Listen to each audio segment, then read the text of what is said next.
Ready. नमस्कार, मैं अजीत उपाध्याय और अभी हम उपस्थित हैं बलिया जिला के बांसडीह विधानसभा के कैथौली गांव में।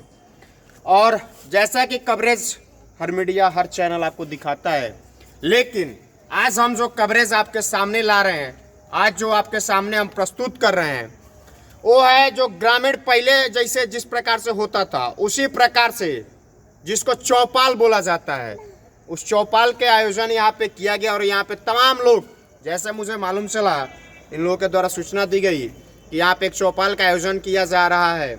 उस चौपाल में आप आइए और यहाँ पे थोड़ा सा हम लोग का संदेश जो है तमाम लोगों तक जाना चाहिए कि नीम के पेड़ के नीचे बैठ करके, और देख लीजिए पक्का है, बढ़िया जगह है। जो कवरेज होता है या तो रोड पे होता है, नहीं तो मार्केट में होता है, नहीं तो अंदर रूम में बैठा करके होता है, लेकिन हम यहाँ पे चौपाल में कार्यक्रम कर रहे हैं और यहाँ पे लोग उपस्थित है। चुनावी माहौल है। कल यहाँ पे चुनाव प्रचार शाम को 6 बजे बंद हो जाएगा। 3 तारीख को यहाँ पे छठे चरण का मतदान है और यहाँ पे तमाम लोग उपस्थित हैं। ये हम इन लोगों से जानते हैं कि आखिर में क्या यहाँ पे किसके पक्ष में लोग मतदान करना चाहते हैं, किसके पक्ष में, किसके पक्ष में ये लोग साथ है और किसको सत्ता में लाना चाहते हैं, किसको सत्ता से बाहर करना चाहते हैं। आइए हम सबसे पहले इनसे बात करते हैं। सबसे पहले हमारे चैनल में आपका स्वागत है। आपका परिचय जानेंगे। राष्ट्रीय मजदूर कांग्रेस के जिला अध्यक्ष अरुण कुमार सिंह बलिया। बलिया के जिला अध्यक्ष हैं इंटक के आप। इंटक। जी अरुण जी एक चीज बताइए, आप लोग जो यहाँ पे इकट्ठा हुआ है, चौपाल का आपने आयोजन किया हुआ है, क्या मतलब इसका उद्देश्य क्या है? उद्देश्य ये है कि जो हमारे मजदूर, मनरेगा मजदूर, किसान, कर्मचारी, आम जनता का जो ऐसी समस्याएं हैं, उसका हम लोग यहाँ से जो है प्रदेश राष्ट्रीय स्तर पर पहुँचाएँ। समस्या ये है कि हमारी ग्रामीण डाक सेवक डाक विभाग में 2 प्रकार के कर्मचारी होते हैं, एक रूरल, एक अर्बन, शहरी और ग्रामीण। तो ग्रामीण क्षेत्र के जो डाक कर्मचारी है, आज़ादी के बाद से जिस तरह से अंग्रेजों के गुलाम होते थे, आज भी गुलामी के जंजीर में जिए हैं। जब जब कांग्रेस की सरकार आई है, हम लोग का उत्थान करते आ रही है, लेकिन जब जब बीजेपी की सरकार हुई है, हम लोग का उत्पीड़न होता चला जा रहा है। जो हम लोग 3 काम करते हैं, 3 कर्मचारी काम करते हैं थे पहले, वो 1 कर्मचारी से काम कराया जा रहा है। कार्य क्षेत्र बढ़ाया गया है, जनता की सुविधाएं दी गई है, लेकिन हम लोग को सुविधाएं से वंचित किया गया है। अच्छा अरुण जी, 1 मिनट, एक चीज बताइए, यहाँ पे जो चौपाल का आयोजन है, चुनाव का माहौल है, कल चुनाव प्रचार यहाँ पे थम रहा है, आप लोग किसके पक्ष में है? किस यहाँ पे किसको विधायक बनाना चाहते हैं और उत्तर प्रदेश में किसकी सरकार चाहते हैं? हम लोग कांग्रेस की सरकार चाहते हैं। यहाँ से कांग्रेस से कौन है प्रत्याशी? पुनीत पाठक। अच्छा, जैसा कि पूर्व में यहाँ पे कार्यक्रम, आज जो यहाँ राष्ट्रीय महासचिव है और प्रभारी है उत्तर प्रदेश के प्रियंका गांधी का कार्यक्रम था, वो कार्यक्रम कैसा रहा? बहुत अच्छा रहा। अच्छा रहा। रोड शो का कार्यक्रम था, तो रोड शो के माध्यम से क्या संदेश देकर गई तमाम यहाँ पे कांग्रेस के कार्यकर्ता जो गए हुए थे? ये जानकारी, ये संदेश लेके गई है कि कांग्रेस बांसडीह में मजबूती प्रदान करेगा और कांग्रेस का प्रत्याशी जो है चुनाव जीतेगा और यहाँ से जो है उत्तर प्रदेश में के लखनऊ में अपना परचम लहराएगा। लखनऊ में परचम लहराएगा। एक चीज और आपसे जानना चाहेंगे, गांव देहात के आदमी इंटक के मजदूर संगठन से जुड़े हैं, मजदूरों का जो साथ है पुनीत पाठक को मिल रहा है? भरपूर मिल रहा है। मिल रहा है। ऐसा तो बोला जाता है कि पुनीत पाठक राजा महाराजा के घर से हैं, तो लोग मजदूर के बारे में कुछ नहीं जानते। ना नहीं, उनके जो दादा थे मजदूरों के ही बल पर चुनाव जीतते थे और उनका जो है 85% जो है मजदूर उनके साथ रहते थे और वही प्रक्रिया इस समय भी होने जा रहा है। इस समय भी 85% मजदूर है उनके साथ? नहीं, 75-60% है, सब है पुनीत जी के साथ। आइए हमारे साथ और भी लोग हैं जो चाचा हैं, चाचा नहीं बाबा, उम्र के तकाजे के हिसाब से, अपने उम्र के हिसाब से काफी सरकार बनते बिगड़ते देखे होंगे। चाचा इस बार किसकी सरकार चाहते हैं? कांग्रेस। सरकार लाइट बता दीजिए। सारी जनता को दिखाई दे रहा है कि कौन सरकार कैसे क्या किया है। कांग्रेस बोला, सोच, कांग्रेस बोला, बैठक बना रुका के कहते कुछ लोग हैं, अब कहते कुछ लोग। तो आप किसकी सरकार अभी चाहते हैं? जैसा कि हम पहले भी बताए कि आप अपने उम्र के हिसाब से काफी सरकार बनते बिगड़ते देखे होंगे, सत्ता में आते जाते देखे होंगे। अभी वर्तमान में 2022 में 3 तारीख को मतदान है, 10 तारीख को गिनती है, तो किसकी सरकार चाहते हैं? किसको वोट दे रहे हैं इस बार? हम पे वोट दे रहे भाई साहब, अब अपने विचार के अपने विचार नहीं, कांग्रेस बोलो चाचा। फालतू बतियाते ऐसे ही कांग्रेस बोलो। अपना अपना विचार है भाई। मोदी जी भी ठीक है, जिंदाबाद, और ये- जिंदाबाद। कांग्रेस भी ठीक है, बाकी अपनी विचार के ऊपर है कि कौन बढ़ाया कौन घटाया क्या किया। हाँ अच्छा एक चीज बताइए, अभी वर्तमान में ये क्या बोलते हैं, जोगी जी हैं सत्ता में, सरकार उनकी है, बीजेपी की है, कैसा मतलब शासन चल रहा है? ठीक चल रहा है। इस बार का वोट किस मुद्दे पे हो रहा है? इस बार का वोट किस मुद्दे पे हो रहा है? जो जैसा किया होगा उसी मुद्दे पर वोट गिरेगा। मुद्दा विशेष रूप से क्या है इस बार? क्या है, कुछ मुद्दा नहीं है, कुछ मुद्दा है या नहीं है? क्या मुद्दा है? अब देख लीजिए, शायद चाचा को जानकारी नहीं है कि मुद्दा क्या है। चाचा, मुद्दा आज के समय में नौजवान यहाँ पे शायद है, रोजगार का बहुत बड़ा मुद्दा आज के समय में उत्तर प्रदेश नहीं बल्कि प्रदेश में तमाम देश में भी मुद्दा है रोजगार का। और आप अपने जमाने में सरकार बनते बिगड़ते देखे हैं। अच्छा एक चीज बताइए, इसके पहले जो सरकार थी सपा की थी, बसपा थी, उसके पहले कांग्रेस थी, तमाम लोग यहाँ पे कांग्रेस ठीक था, ये दोनों तीनों से पहले कांग्रेस ठीक था। कांग्रेस ठीक था। तो अभी क्या चाहते हैं, कांग्रेस आए कि जाए? कांग्रेस आएगी। लाइट बता दीजिए। तो यहाँ किसको वोट दे रहे हैं? ऑफ कर भाई दीजिए। अब बता रहे हैं कि हमारे लिए सरकार के देखते हुए हम योगी के वोट दे रहे हैं। जोगी को वोट दे रहे हैं। तो आप सुन सकते हैं यहाँ पे जो चाचा है, इनका विचार है कि जोगी जी को वोट दें। अच्छा, जोगी जी बुलडोजर चला रहे हैं इसीलिए तो वोट नहीं दे रहे हैं ना? जोगी जी बुलडोजर चला रहे हैं तो इसलिए वोट नहीं दे रहे हैं ना? जोगी जी बुलडोजर चला रहे हैं, जितना सब आतंकवादी है ना उस सबके घर पे बुलडोजर चलाते हैं। कांग्रेस में जो चढ़ा रहे हैं, आपको नहीं पता है कहाँ चला रहे हैं, कहाँ चला रहे हैं? पता ये है कि तानाशाही करते हैं, बदमाशी करते हैं, सट्टीबाजी करते हैं, गद्दागद्दी जो कर रहे हैं, इसलिए वो कर रहा है। तो इसीलिए जोगी जी को वोट दीजिएगा? नहीं वो इसलिए हम नहीं देंगे, अपने विचार से देंगे। अच्छा, विचार से दीजिएगा। आपका क्या नाम हुआ? हमारा नाम जनार्दन सिंह। बाबू साहब इसलिए दे रहे हैं क्या? बाबू साहब जात पर वोट कोई बाबू साहब आप पंडित जी वही आप अकेले जीत पाएगा? नहीं जीते। नहीं जीतेगा।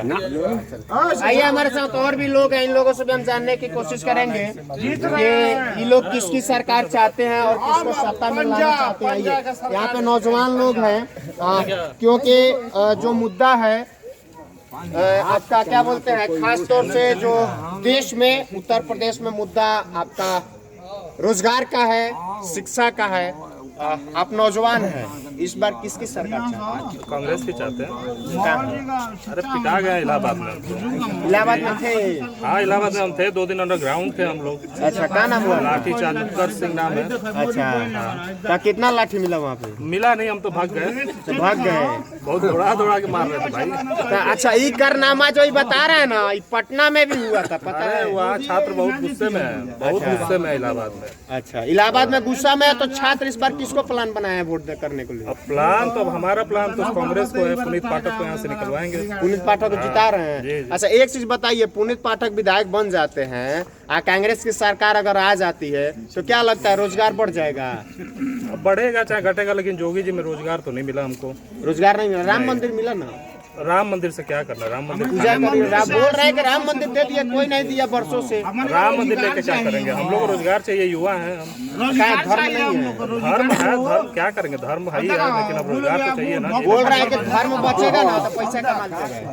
धर्म से पैसा हम लोग नहीं कमाते हैं ना, जोगी लोग कमाते हैं। हाँ, साधु संत लोग धर्म से पैसा कमाएंगे। साधु संत लोग धर्म से पैसा। तो आप ठेकेदार हैं। अच्छा, धर्म का ठेकेदार आप सुन। अच्छा एक चीज बताइए, यहाँ पे ये क्या बोलते हैं, बीजेपी की जो प्रत्याशी है केतकी सिंह, उनका दावा है और उनका कहना है कि हम पूर्ण रूप से जो यहाँ पे प्रत्याशी कांग्रेस के हैं वो हमारे साथ कहीं लड़ाई में दूर दूर तक हैं। नहीं ऐसा नहीं है, कुछ कह नहीं सकते हैं, कोई अभी लड़ाई में सब इक्वल है। अब तो मतलब मतदान नजदीक आ गया तब पता तो चल गया होगा। तो पुनीत पाठक जीत रहे हैं यहाँ से तो। पुनीत पाठक जी जी जी बिल्कुल। अच्छा, प्रियंका जी के आने का प्रभाव कुछ दिख रहा है? हाँ हाँ प्राप्त, अरे सब लोग उत्साहित है उनके आने से। बिल्कुल सब उत्साहित है। आइए और भी लोग हैं, इन लोगों से भी हम वार्ता कर लेते हैं। जैसे इन लोग किसकी सरकार चाहते हैं और किसको यहाँ पे लाना चाहते हैं। जिंदाबाद किसको साथ से बनना? पुनीत पाठक जिंदाबाद जिंदाबाद। पुनीत पाठक को हाँ कौन पार्टी के प्रत्याशी हैं? कांग्रेस कांग्रेस का? पंजा अच्छा अच्छा, तो कितना नंबर पे है वो चुनाव चिन्ह? चांद बताओ उधर भी आप बताइए कितना नंबर पे है? बोला अभी देखिए आप बाहर आता है, ये बाहर क्या है? भैया नहीं मैं आप बताइए आप बोलो। आप वोट करने नहीं जाइएगा? मैं जाऊंगा तो किसको दीजिएगा? पुनीत पाठक तो कितना जिंदाबाद। नंबर पे है चुनाव चिन्ह? भैया जहाँ हमारा अरुण भैया वो करेंगे हमारी। अरुण भैया चुनाव नहीं लड़ रहे हैं ना, पुनीत पाठक लड़ रहे हैं। तलवार है तो हम भाई के छोड़ देबू। किसको? अरुण भैया के अरुण भैया के? पुनीत पाठक। अभी देख लीजिए, अभी बता रहे हैं कि अरुण भैया को वोट देंगे, अभी बोल रहे हैं कि पुनीत पाठक है। अभी कंफ्यूजन में है, 2 दिन समय है कंफ्यूजन में। हम जानना चाहेंगे चट्टान जी से जो कार्यक्रम आज था, कार्यक्रम किस प्रकार से रहा और किस प्रकार से रोड शो, इनका कितने लोग इकट्ठा हुए, क्या संदेश गया बलिया में, तमाम 7 विधानसभा है वहाँ पे। चट्टान जी एक चीज़ बताइए, यहाँ पे कार्यक्रम था, कार्यक्रम का जैसे कि क्रेडिट एक तरह से यहाँ पे तमाम प्रत्याशियों या तमाम लोग आपको ही दे रहे हैं कि आप यहाँ पे प्रभारी के रूप में आए हुए हैं।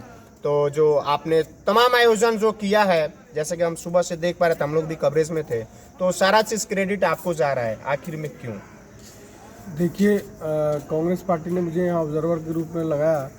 मैं लगभग 2.5 महीने से इस क्षेत्र का दौरा कर रहा हूँ और बांसडी विधानसभा का दौरा कर रहा हूँ। बांसडी विधानसभा एक ऐतिहासिक विधानसभा है और यह बिरगू बाबा की धरती है, जो कि एक अपने आप में एक ऐतिहासिक है। तो आज इसी क्रम में हमारी कांग्रेस पार्टी की राष्ट्रीय नेत्री प्रियंका गांधी जी का कार्यक्रम था, रोड शो का कार्यक्रम था। आप खुद अंदाज़ा लगा सकते हैं कि कार्यक्रम का आगाज़ किस तरह हुआ और उसका अंजाम क्या होगा, ये भी आपको 10 तारीख के बैलेट में पता लग जाएगा। कार्यक्रम हमारा शानदार हुआ। कार्यक्रम का अगर क्रेडिट की बात करें तो क्रेडिट मेरा नहीं है, क्रेडिट यहाँ के कार्यकर्ताओं का है, मतदाताओं का है और तमाम हमारे ब्लॉक कांग्रेस कमेटी के अध्यक्ष और जिला कांग्रेस कमेटी के अध्यक्षों का सहयोग रहा है। उसमें हमने भी प्रयास किया है, पहल किया है। तो निश्चित रूप से ये कार्यक्रम बहुत शानदार हुआ है, जिसमें आपने अंदाज़ा लगाया होगा कि क्या कार्यक्रम था। उसमें करीब 10,000 के आसपास भीड़ थी, जो कि अम्बेडकर चौराहा से बांसडी कोतवाली तक का कार्यक्रम रहा और अपने आप में एक बहुत ही शानदार कार्यक्रम हुआ, भव्य कार्यक्रम हुआ। और ये बांसडी विधानसभा में नहीं, ये पूरे पूर्वी उत्तर प्रदेश का जो लगा हुआ इलाका है, उस इलाकों में कांग्रेस के प्रति, कांग्रेस के आस्था के प्रति और कांग्रेस की जो हमारी नेत्री है, वो जो प्रतिज्ञा और संकल्प की उन्होंने जो कार्यक्रम चलाया है, उस कार्यक्रम को मजबूती तौर पे ज़मीनी स्तर पर उतारने के लिए हमारे कार्यकर्ता और हमारे लोग और कांग्रेस के सभी नेता और कांग्रेस के सभी कार्यकर्ता वो निश्चित रूप से ज़मीन पर लगे हुए हैं और निश्चित रूप से इसका परिणाम आप 10 तारीख को देखेंगे कि कांग्रेस किस तरह इस पूर्वी उत्तर प्रदेश में अपना परचम लहराएगी और बांसडी में अपना परचम लहराएगी। ये एक अपने आप में आया। जैसा कि बता रहे हैं, तो इनका हर कोई नेतृत्व, हर कोई बड़ा नेता या फिर वो फौज में हो, लड़ाई लड़ता तो सिपाही है, लेकिन क्रेडिट जो है बड़े रैंक के अधिकारियों को जाता है। सेम स्थिति यहीं पे है कि यहाँ पे कार्य जो है किए चट्टान से, लेकिन क्रेडिट जो है यहाँ पे कार्यकर्ताओं को और तमाम जो सोशल वर्कर हैं, तमाम जो जमीन पे काम कर रहे हैं, उन लोगों को दे रहे हैं। अच्छा, एक चीज और बताइए चट्टान जी कि जो कार्यक्रम का स्वरूप था का जो यहाँ पे, जैसा कि हम लोग मीडिया से हम लोग को जानकारी मिला कि सुबह 10 बजे कार्यक्रम है, फिर मालूम चला 11 बजे, फिर उनका कार्यक्रम जो यानी कि हेलीकॉप्टर जो है करीब 1-1:15 में आया, तो ऐसा क्यों? ऐसा इसलिए हुआ कि कार्यक्रम तो पूर्व निर्धारित 11 बजे था, लेकिन चुनावी दौर का व्यस्तता थी, जिसकी वजह से उनके कार्यक्रम में थोड़ी तब्दीली हो गई। लेकिन फिर भी हमारे कार्यकर्ता और हमारे सम्मानित यहाँ के बांसडी के मतदाता वो निश्चित रूप से दीदी के संकल्प को, दीदी के करिश्मा को, दीदी के जलवा को वो निश्चित रूप से देख रहे हैं कि प्रियंका गांधी जी का जलवा उत्तर प्रदेश में ही नहीं पूरे देश में चल रहा है और इसका अंजाम 2024 में भी दिखेगा, 2022 में तो दिखने वाला ही है। 2022 में दिखने वाला है, 10 तारीख नजदीक है, लेकिन यहाँ पे प्रियंका जी आई। प्रियंका जी का आने का क्या प्रभाव यहाँ पे, जैसे कि पूर्वांचल क्षेत्र है, पूर्वांचल क्षेत्र में क्या प्रभाव उनका कुछ दिखेगा? बिल्कुल दिखेगा, क्योंकि देखिए कांग्रेस के जो कार्यकर्ता हैं, कांग्रेस के जो मतदाता हैं, वो निश्चित रूप से कांग्रेस के प्रति आस्था और विश्वास रखते हैं। कांग्रेस एक ऐसी पार्टी है जिस धरोहर, इस हिंदुस्तान के धरोहर को ताना बाने को कांग्रेस पार्टी ने बनाया है और कांग्रेस पार्टी ने इसको सींचा है। तो कांग्रेस के चाहे वो वरिष्ठ लोग हैं, चाहे नौजवान हो, चाहे महिला हो, चाहे यूथ हो, ये सभी लोग इस चीज़ को समझते हैं कि अगर इस देश को कुछ दे सकता है कोई, तो कांग्रेस पार्टी ही दे सकती है, कांग्रेस ही दे सकती है। इसलिए नौजवानों का, बुजुर्गों का, महिलाओं का प्रियंका गांधी जी के तरफ, राहुल गांधी जी की तरफ एक आकर्षण बढ़ी है और निश्चित रूप से इसका परिणाम आप आने वाले 10 तारीख को देखेंगे कि उत्तर प्रदेश में नजर आएगा। नौजवानों की आपने बात किया यहाँ पे, जैसा कि आपके जो रोड शो कार्यक्रम था उसमें खास तौर से सबसे ज्यादा अधिकतर नौजवान देखे गए, कारण क्या रहा? कहीं पुनीत पाठक नौजवान थे, इसकी वजह से तो नहीं? नहीं, कारण ये है, स्पष्ट कारण है कि योगी की सरकार है, इसमें नौजवानों के बारे में कुछ दिशा और दशा तय नहीं किया गया है। इसलिए कार्यक्रम में हमारे साथ हमारे युवा जुड़ रहे हैं, हमारे लोग जुड़ रहे हैं और हम उस कार्यक्रम को आने वाले, अगर हमारी सरकार बनती है तो निश्चित रूप से हम युवाओं को जोड़ने का काम करेंगे। युवाओं को उस माध्यम से जोड़ने का भर्ती विधान लगा है, उन्नति विधान लगा हुआ है, उसको हमने मैनिफेस्टो में जारी किया है। और आपको मालूम होना चाहिए कि पहली बार, इतिहास में पहली बार ऐसा हुआ है कि महिलाओं के लिए अलग मैनिफेस्टो जारी की गई है, जो अपने आप में एक अद्भुत है। और उस मैनिफेस्टो को अगर आप देखेंगे तो महिलाओं के लिए कई कार्यक्रम, योजनाएं हैं। वीरांगना विद्यालय खोलने की, स्कूटी देने की व्यवस्था है, स्मार्टफोन देने की व्यवस्था है। तो सरकार जब हमारी बनेगी तो उसको हम जमीनी हकीकत पर कैसे पूरा करेंगे, ये हम लोग उस पर एग्जामिन कर चुके हैं। हमारी सरकार बनने दीजिए तो निश्चित रूप से हम उस पर कार्यक्रम करेंगे। और हमारे नौजवान हमें आज के डेट में कांग्रेस पार्टी की तरफ देख रहे हैं। बीजेपी धर्म और जात में बांटकर इस देश को बांटना चाहती है, देश के ताने बाने को खराब करना चाहती है। बीजेपी की यही मानसिकता रही है और इसी मानसिकता से देश का विकास नहीं हो सकता है, क्षेत्र का विकास नहीं हो सकता है और किसी इलाके का विकास नहीं होता है। तो हमने अपील की है, दीदी ने भी अपील कर रही है, हर कार्यक्रम में हम अपील कर रही हैं कि धर्म और जात में नहीं बंटना है। देश और राज्य के कल्याण के लिए कांग्रेस पार्टी को लाइए और कांग्रेस को मजबूत कीजिए। कांग्रेस को लाइए, कांग्रेस को मजबूत करिए, जैसा कि इनका दावा है। चट्टान जी प्रभारी हैं और बोल रहे हैं, लेकिन यहाँ पे जो जनता है, ग्राउंड रिपोर्टिंग हम लोग कर रहे हैं, हर एक गांव में जाना, हर एक नुक्कड़ सभा, चौक चौराहे पे जाना। लोग बोल रहे हैं कि आखिर में बीते दिनों कांग्रेस उत्तर प्रदेश में भी थी, केंद्र में भी थी, लेकिन ऐसी बहुत सारी योजनाएं, ऐसी बहुत सारी कामें हैं जो कांग्रेस ने नहीं की। बीते 7 साल 8 साल में जो भाजपा ने कर दिया, तो हम आखिर पुराने दौर में, पुराने खाई में क्यों जाए? भाई भाजपा की बात करेंगे तो भाजपा ने तो केवल धर्म और जात की राजनीति की है, उन्होंने विकास करा नहीं। धर्म और राजनीति पे ही आज तो देश चल रहा है। नहीं, धर्म और जात की, ये हिंदुस्तान का जो ताना बाना है, हिंदुस्तान एक गुलिस्ता है। एक ही गुलिस्ते के अंदर सभी हिंदू, मुस्लिम भाई, सिख भाई, ईसाई भाई, सभी लोग इसमें जीते हैं। जैसे यहाँ चौपाल में देखा जा रहा है, जीते हैं, मरते हैं। वही ये हिंदुस्तान की खूबसूरती है, इसी हिंदुस्तान में। लेकिन चंद लोग, जो इस तरह के लोग आए हैं, आज सत्ता में बैठे हुए हैं, वो आज धर्म की राजनीति बांटकर युवाओं को भटकाने का काम कर रहे हैं, महिलाओं को भटकाने का काम कर रहे हैं। ये बहुत दिन तक चलने वाला है। हमारी जनता बहुत समझदार है, हमारे हिंदुस्तान के लोग, हमारे देश के लोग, सम्मानित लोग, ये सभी लोग समझते हैं। और निश्चित रूप से इसका परिणाम आपको 2022 में भी दिखेगा और 2024 में भी दिखेगा। ये बहुत दिन तक चलने वाला नहीं है और झूठ का पुलिंदा बहुत दिन तक नहीं चलता है। और झूठ की पुलिंदा पे बीजेपी सत्ता कर रही है, तो निश्चित रूप से आप देख रहे हैं कि युवा बेरोजगार हो रहे हैं, महिलाओं का कहीं ना कहीं रेप हो रहा है, कहीं ना कहीं उनके ऊपर अत्याचार हो रहे हैं, किसान मर रहे हैं, हमारे मजदूर भाइयों को सही रूप से मानदेय नहीं मिल पा रहा है, कहीं ना कहीं उनको वेतन नहीं हो पा रहा है। तो ये बीजेपी की अपनी मानसिकता है कि इनको बांट कर और राजनीति करो और तब हम सत्ता में बने रहें, लेकिन ये चलने वाला नहीं है। कांग्रेस के कार्यकर्ता और कांग्रेस के नेता सड़क पर उतरे हुए हैं और निश्चित रूप से कांग्रेस के लोग इस हिंदुस्तान और उत्तर प्रदेश में कांग्रेस की सरकार 10 तारीख को बनेगी। बार बार एक बात ये उठा रहे हैं, हर एक सवाल में हम जो सवाल हम कर रहे हैं उस जवाब में ये 2024 आने दीजिए। 2024 आ रहा है, आखिर में 2024 की क्या रूपरेखा आप लोग तैयार कर रहे हैं? कहीं 22 के रूप में आप लोग 2024 तो नहीं तैयार कर रहे हैं? नहीं, निश्चित रूप से एक कांग्रेस एक संगठन है, कांग्रेस एक पार्टी है, कांग्रेस के लोग हैं, कांग्रेस के कार्यकर्ता कांग्रेस के साथ जुड़े हुए हैं। तो कांग्रेस में संगठन को कैसे मजबूती प्रदान के लिए उसकी एनर्जी कैसे दिया जाए, इस पे कार्य हमेशा चलते रहते हैं। कभी कम हो जाता है, कभी ज़्यादा हो जाता है। तो हम लोग उसमें कहीं ना कहीं नौजवानों को जोड़ने का काम कर रहे हैं, महिलाओं को जोड़ने का काम कर रहे हैं, वरिष्ठ नागरिकों को जोड़ने का काम कर रहे हैं। तो हर समन्वय को जोड़ने का काम कर रहे हैं ताकि हमारा संगठन और सशक्त और मजबूत और धारदार हो सके। इसलिए हम 2022 की भी लड़ाई लड़ रहे हैं और 2024 में तो हम लड़ाई मजबूती के साथ लड़ेंगे। चाचा, किसकी सरकार चाहते हैं? बीजेपी की। कारण? विकास होगा। कैसे? 5 साल में तो ये नौजवान है, तमाम लोग बोल रहे हैं कि यहाँ पे जो है हम लोग को लाठी मिला। आने वाले को कोई वो थोड़ी है। अच्छा, मतलब का झूठ फिर बोलिए। अगर बीजेपी यहाँ आती है तो क्या लगता है कि आने वाले समय में रोजगार है और तमाम चीजें वो बढ़ेंगी, व्यवस्थाएं? वो किसी के भी सरकार आएगी ना बेरोजगार खत्म कर पाएगी ना महंगाई खत्म कर पाएगी। तो फिर सरकार बनाने से फायदा क्या? इसमें ठीक है ना? किसमें? बीजेपी में ठीक है। बीजेपी में ठीक है। अच्छा, चलिए, यहाँ पे कांग्रेस के भी विचार लोग रख रहे थे, यहाँ पे बीजेपी की भी रख रहे हैं। चाचा, किसकी सरकार चाहते हैं? हम तो सरकार ये चाहते हैं कि जो सही चलावे। तो कौन चलाएगा? कौन चलाएगा क्या? जो कुर्सी पर जो बैठ जाता है, हाँ। जो तो कुर्सियाँ पर आप ही ना बैठाइएगा। कुर्सी पर जो बैठ जाता है वो अपने वाला हो जाता है। तो आप ही ना बैठाइएगा। अरे ठीक है, तो हम लोग तो सरकार वही चाहते हैं कि जो देश को चलावे। तो देश को कौन चलाएगा? किसकी सरकार चाहते हैं? वही तो जानना चाहते हैं। 3 तारीख को किसको मत दीजिएगा?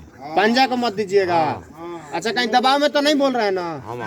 हमारे पास कोई नहीं दबाव नहीं है। अच्छा, अपना इच्छा से ही बोल रहे हैं कि पंजा को जो है वो मतदान करेंगे और पंजा का जो है सरकार बनाएंगे। लेकिन यहाँ पे बीजेपी की बातें रखी कि यहाँ पे बीजेपी की सरकार चाहते हैं ये लोग, और जो रोजगार का है मुद्दा है, तमाम चीजें हैं, उसको देखते हुए ये लोग उसकी बात कर रहे हैं। लेकिन विशेष रूप से यहाँ से हमने बात करी चट्टान जी से। चट्टान जी ने किस तरह से अपनी बातें रखी कि अगर कांग्रेस आती है, पूर्व में थी, तो किस तरह से इन्होंने काम किया और किस तरह से काम कर रहे हैं। चट्टान जी, इतने रात तक आप घूम रहे हैं, जैसा कि पर्यवेक्षक है आप, तो पर्यवेक्षक का ज्यादा टाइम मेरे ख्याल से 7:50-51 हो रहा है। इतना समय तक घूमने का क्या उद्देश्य मतलब है? देखिए, हमारा उद्देश्य है कि कांग्रेस के मतदाता, कांग्रेस के कार्यकर्ताओं को हम जागरूक करें कि कांग्रेस के पक्ष में कैसे मतदान हो और कांग्रेस के लोग कैसे एकत्रित होकर 3 तारीख को आने वाले विधानसभा में पंजे के निशान पे सीरियल नंबर 2 पे कैसे अपना मतदान करें। उनके लिए मैं कटिबद्ध होकर दिन रात लगा हुआ हूँ, मेहनत कर रहा हूँ, और हमारे एक एक कार्यकर्ता मेहनत कर रहे हैं। आप अरुण भाई भी यहाँ साथ में, ये सभी लोग मेहनत कर रहे हैं और मेहनत के बल पे हम जीते हैं। हम झूठ और फरेब की राजनीति नहीं करते। अच्छा, ये जो यहाँ पे आपके प्रत्याशी हैं पुनीत पाठक, उनका चुनाव चिन्ह है, जैसा कि राष्ट्रीय पार्टी है तो उसका चुनाव चिन्ह पंजा है। कितना नंबर पे है? सीरियल नंबर 2 पे है। ईवीएम के नंबर पे सीरियल नंबर 2 पे है। क्या है? बैलेट है? ईवीएम है? बैलेट है। बैलेट है? ईवीएम है? ईवीएम है, सॉरी, ईवीएम है। ईवीएम है। ईवीएम के 2 नंबर पे है। जी। तो ये तमाम अपना जो पार्टी के कार्यकर्ता है, तमाम लोग हैं, उन लोगों से अपील कर रहे हैं कि ईवीएम के 2 नंबर पे पंजा का चुनाव चिन्ह है, उस पर आप मतदान करिए। लेकिन आने वाले समय में 3 तारीख यहाँ पे नज़दीक है, कल प्रचार प्रसार थम जा रहा है। 10 तारीख को रिजल्ट आना है, जिसमें 5 राज्य के रिजल्ट एक साथ आएंगे। अब देखना यह है कि 5 राज्य में कांग्रेस पार्टी सरकार बना पाती है या नहीं बना पाती है। सत्ता में कौन आता है, कौन जाता है, आने वाला 10 तारीख तय करेगा। हमारे साथ जुड़ने के लिए आप सभी का बहुत बहुत धन्यवाद।